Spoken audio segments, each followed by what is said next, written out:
Назарбаев өзі билегісі келді. Парламенттің емес, бүтін биліктің бәрін өзінің қолына алғысы келді. Өйткені бұлар 90-дан жылдардың басынан бастап ұрлыққа дұрыстап кірісті. Мен контрольный палатада істеп, жаңа ұрлықтың бәрін көрсеттім.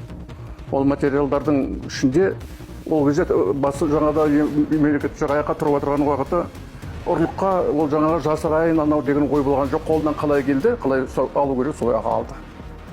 Ол кездегі жоғары кеңестің беделі өте жоғары болды.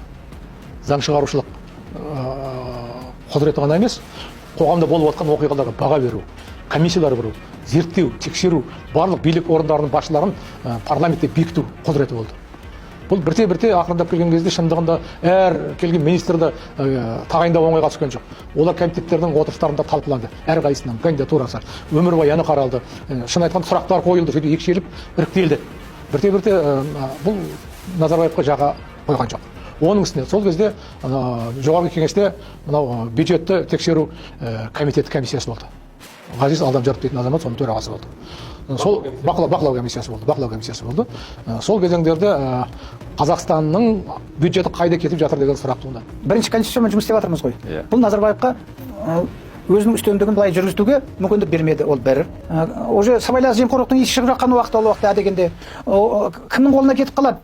Завод, фабрикалар дегенде мәселелер. Міне сол уақытта Алдамжаровтың контроль палатасы үлкен тексеріс комиссия жүргізіп, оның да әсері болды. Бұған не керек болды? Ана 94 жылы бақылау комитеті, контрольный палатының бастығы Алдамжаров, бір топ депутаттар өте принципшіл, жекешелендіруді тексере бастап, мынандай қылмыстарын шығарды ғой. Қылмыстың үстіне қылмыс. Олар асығып күшке салып таратып жібергені сол болды.